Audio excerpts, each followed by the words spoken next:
Assalamualaikum warahmatullahi wabarakatuh. Kembali lagi di channel Jurnal Horor.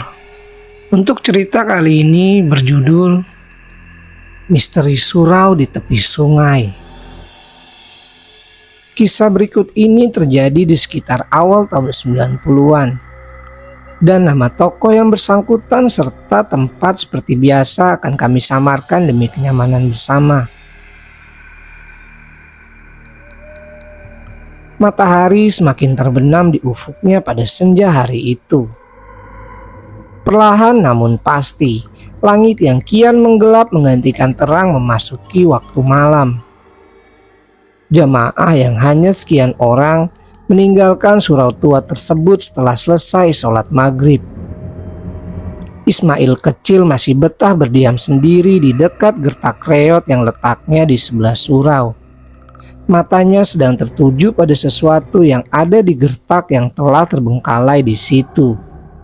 Warna langit semakin meremang, tapi penglihatannya masih dapat memperhatikan cukup jelas bahwa ada seorang wanita di sana.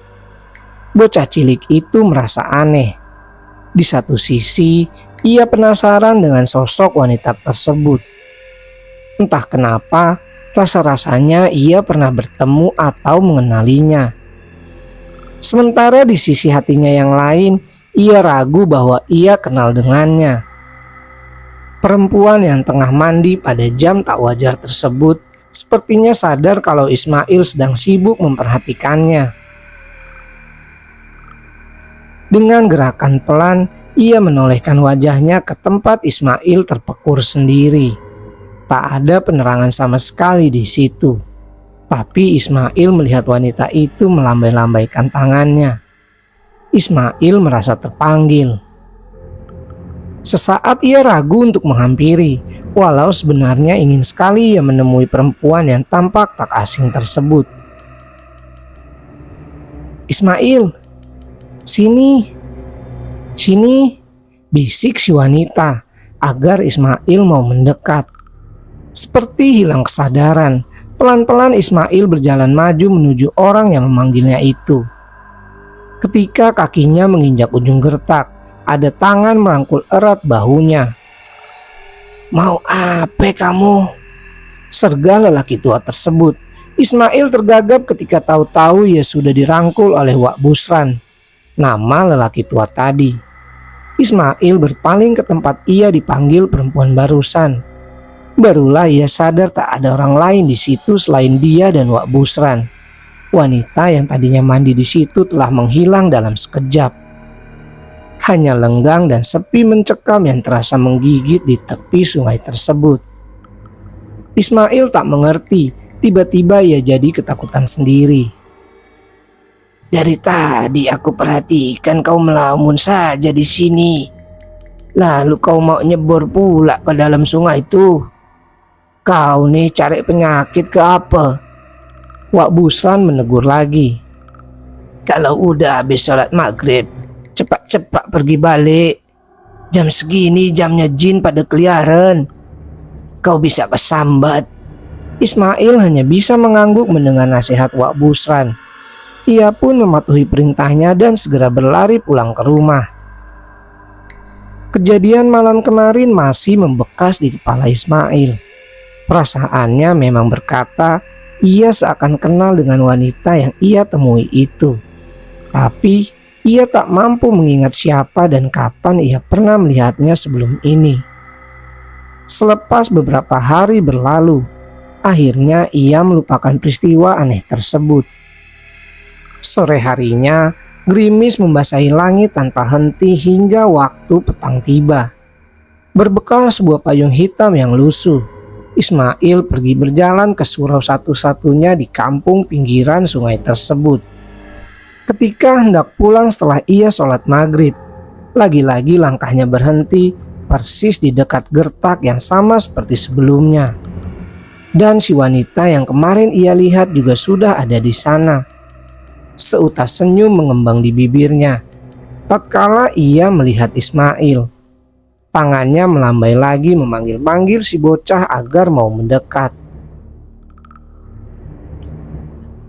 Sebelum kita lanjut ke ceritanya, bagi teman-teman yang belum subscribe channel ini, jangan lupa untuk subscribe terlebih dahulu agar channel ini bisa lebih berkembang. Dan jangan lupa untuk menyalakan lonceng notifikasinya agar tidak ketinggalan cerita-cerita menarik lainnya. Ismail ingin sekali menemuinya untuk memastikan siapa sebenarnya sosok familiar itu. Payung lusuhnya terlepas dari pegangan. Tak ia hiraukan tubuhnya yang ceking itu basah bermandikan air hujan. Dihampirinya wanita yang berdiri di ujung gertak itu. Di tengah derai gerimis, sayup-sayup Ismail mendengar suara tawanya yang bernada mengerikan. Ismail menatap dengan pandangan kosong serta mulut membisu. Tanpa ia sadari, ia telah berjalan hingga di ujung. Si wanita mengulurkan tangannya untuk meraih Ismail yang berjarak semakin dekat dengannya. Hanya tinggal selangkah lagi jarak antara Ismail dan wanita itu. Akhirnya ia dapat melihat wajah sosok yang ada di depannya sekarang. Ismail terkejut setengah mati. "Emak!" Pekiknya lantang. Jantungnya nyaris copot saat menyaksikan ibunya sedang berada di hadapannya saat ini. Pantas ia merasa kenal dan tahu sosok orang tersebut. Namun di detik berikutnya, Ismail merinding dan merasakan ketakutan yang sangat luar biasa. Karena ia tahu jika sosok ini bukanlah sosok ibu yang sesungguhnya. Mana mungkin ibu bisa ada di sini, sedangkan beliau telah meninggal lebih dari setahun yang lalu.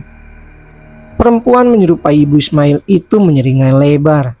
Wajahnya jadi begitu menakutkan.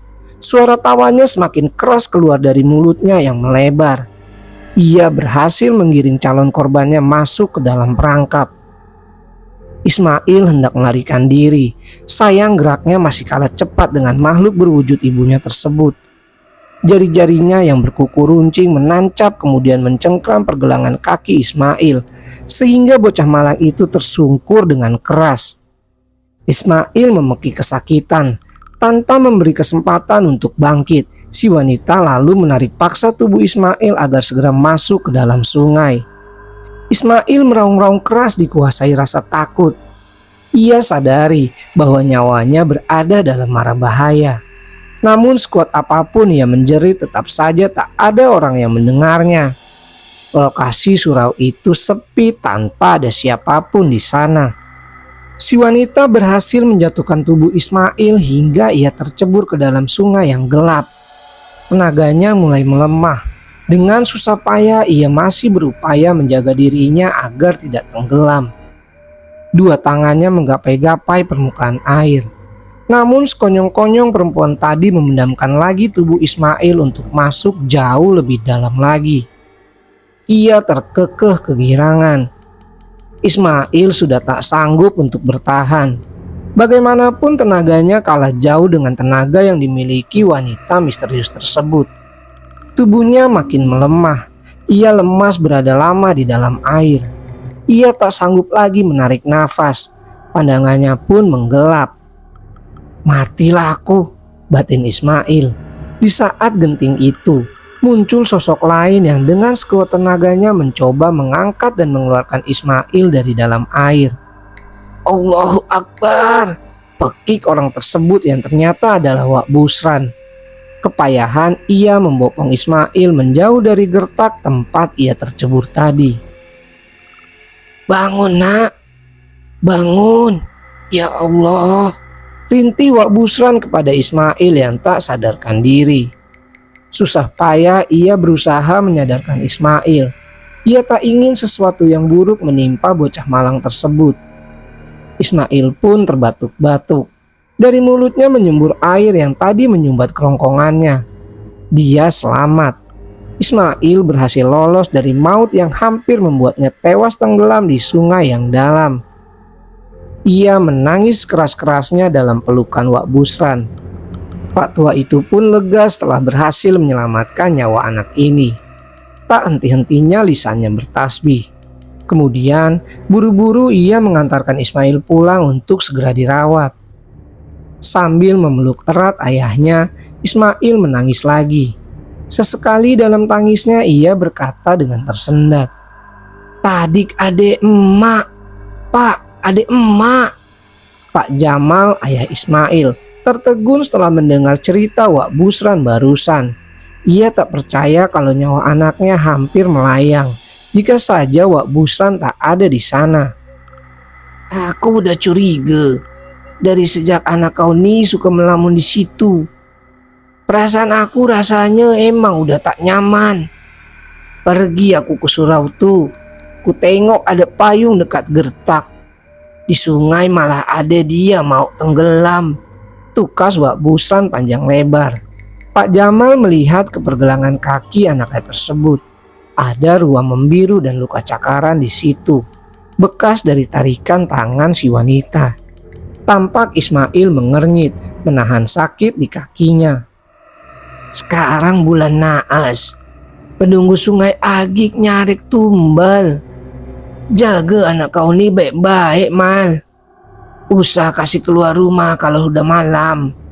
Nanti anak-anak lain pun mau aku ingatkan," lanjut Wak Busran dengan nada cemas. Ismail masih menangis pelan. Pada ayahnya ia mengulang lagi ucapan yang sama seperti sebelumnya. "Tadi ada emak, Pak. Dia ngajak biar ikut sama dia," isaknya pilu. Pak Jamal terenyuh. Tangannya mengusap kepala anak sematawayangnya itu. Air matanya menetes saat mengingat kembali peristiwa tragis tahun yang lalu. Kala itu, Nurhaya, istri Pak Jamal, pamit hendak mencuci pakaian di gertak dekat surau tersebut. Sempat dilarang oleh Pak Jamal sebab waktu itu telah hampir waktu maghrib.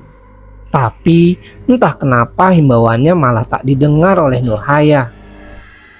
Hanya itu yang Pak Jamal ingat, karena tiba-tiba saja Nurhaya hilang tanpa diketahui keberadaannya. Setelah beberapa hari dalam pencarian, warga kampung di pinggiran sungai itu dikejutkan dengan penemuan sejumlah potongan anggota tubuh manusia. Lokasi penemuannya pun tak seberapa jauh dari gertak tempat terakhir kalinya Nurhaya terlihat.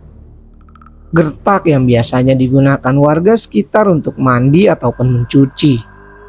Saat mendengar berita tersebut, isi hati Pak Jamal jadi campur aduk tak menentu.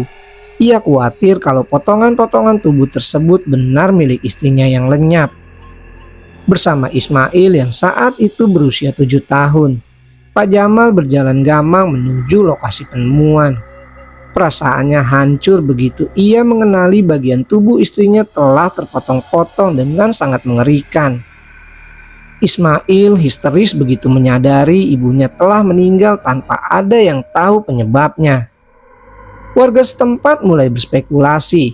Mereka menduga Nurhaya tewas karena diterkam buaya muara saat berada di gertak tersebut. Sisa-sisa bagian tubuhnya yang tak habis dimakan membuktikan bahwa ia memang diserang oleh makhluk yang buas. Walaupun sebenarnya jarang sekali ada buaya yang masuk ke perairan sungai kecuali buaya tersebut bukan buaya yang sesungguhnya. Banyak warga yang yakin kalau buaya yang memangsa istri Pak Jamal ialah makhluk jejadian penghuni sungai.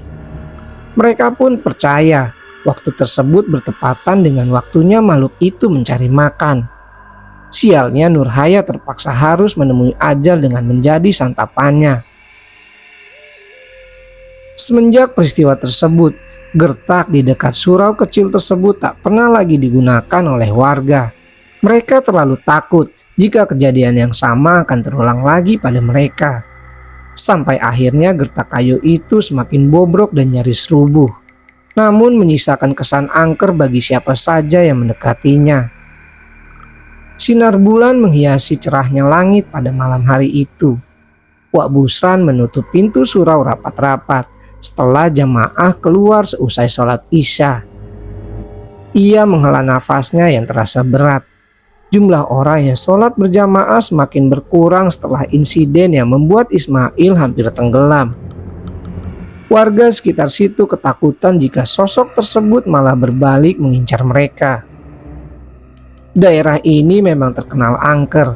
Dibangunnya surau kecil tersebut pun bukan tanpa alasan. Wak Busran ingat betul kalau surau tua yang telah ada sedari ia kecil itu memang didirikan untuk mengurangi eksistensi banyaknya makhluk gaib yang menunggu daerah tersebut. Dulunya warga menginginkan dengan adanya kegiatan agama di lokasi itu, sedikit banyak akan menghilangkan kesan mistis yang ada di sana. Namun sayang, seiring berlalunya waktu, masyarakat sekitar kembali disibukkan lagi dalam kehidupan duniawi. Mereka lebih memilih untuk memberikan sesajen sebagai sarana menolak bala dan bencana ketimbang beribadah. Akibatnya makhluk yang mendiami wilayah tersebut merasa jumawa dan mulai berani untuk menakut-nakuti. Ini yang membuat Wak Busran sedih sekaligus cemas akan keadaan kampung tersebut. Ditatapnya surau itu dengan hati sendu. Bangunannya semakin usang. Lantainya yang hanya berupa papan telah keropos, bahkan kayu pondasi bawahnya pun telah melapuk. Terkena ombak sungai sedikit keras saja maka surau tersebut akan bergoyang-goyang. Wak Busran berjalan hendak pulang. Namun ia menghentikan langkah kakinya. Matanya terfokus pada sesuatu yang ada di gertak di mana ia menolong Ismail beberapa waktu yang lalu. Dibantu penerangan dari cahaya bulan, ia dapat menyaksikan dengan jelas sesuatu yang besar tersebut seakan-akan sedang menantikan kehadirannya. Seekor buaya berukuran tak lazim tengah menatapnya tajam. Pandangannya terlihat menakutkan. Makhluk tersebut memiliki tubuh panjang dengan kulit keseluruhan berwarna putih, disertai moncong dan rahang kuat yang siap untuk mengoyak mangsanya. Astagfirullah, desis Wak Busran. Ia tak bergeming menyaksikan penampakan hewan ganjil di depannya tersebut. Keringat dinginnya mulai mengalir, kuduknya merinding hebat. Ia teringat cerita warga yang mendiami wilayah sungai. Dahulu mengaku pernah melihat kemunculan seekor buaya putih di perairan tersebut. Namun ia yakin buaya yang dimaksud merupakan jelmaan dari makhluk gaib penunggu sungai ini. Sosok yang sebenarnya jahat dan kejam, serta tak segan meminta nyawa manusia sebagai tumbal. Sekarang Wak Busran melihat makhluk tersebut dengan mata kepalanya sendiri. Mungkin makhluk ini yang dulu memangsa Nurhaya dan mungkin dia juga yang menyaru sebagai dirinya untuk membunuh Ismail. Sepertinya ia tak terima dan marah karena Wak Busran menggagalkan rencananya tempo hari. Sorotan mata si makhluk masih tertuju lurus ke arah Wak Busran. Lelaki tua tersebut terdiam dan tak sanggup untuk bergerak. Ia telah pasrah jika buaya kejadian itu mau menerkamnya. Tapi jika ia masih diberi kesempatan untuk hidup, maka ia akan berusaha untuk melawan semampunya. Waktu berjalan terasa lambat saat mereka berdua saling berhadap-hadapan. Buaya besar itu mengeluarkan suara seperti geraman. Kemudian ia bergerak perlahan. Wak Busran semakin panik. Ia ingin lari dari situ, tapi timbul rasa tak mau kalah dari gertakan makhluk tersebut. Bagaimanapun caranya, ia akan melawan. Tiba-tiba saja si buaya berpaling dari Wak Busran yang tampak penuh tekad. Kemudian ia menceburkan diri ke dalam sungai, hingga ia menghilang di telan kegelapan malam. Setelah kepergian makhluk tadi, lemaslah kedua tungkai kaki Wak Busran. Alhamdulillah, desahnya. Setelah tadi ia dipenuhi rasa takut yang teramat sangat. Ia lolos dari maut yang baru saja mengintai. Besok mau kubongkar gertak terkutuk itu. Semoga nanti kejadian macam ini tak terulang lagi, tukas Wak Busran. Ia pun melanjutkan perjalanannya menuju ke rumah. Peristiwa aneh yang ia alami barusan akan selalu membekas di ingatannya.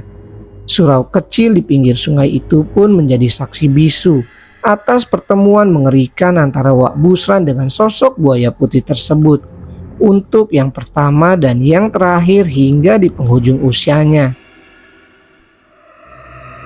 Oke teman-teman, sekian untuk cerita horor kali ini.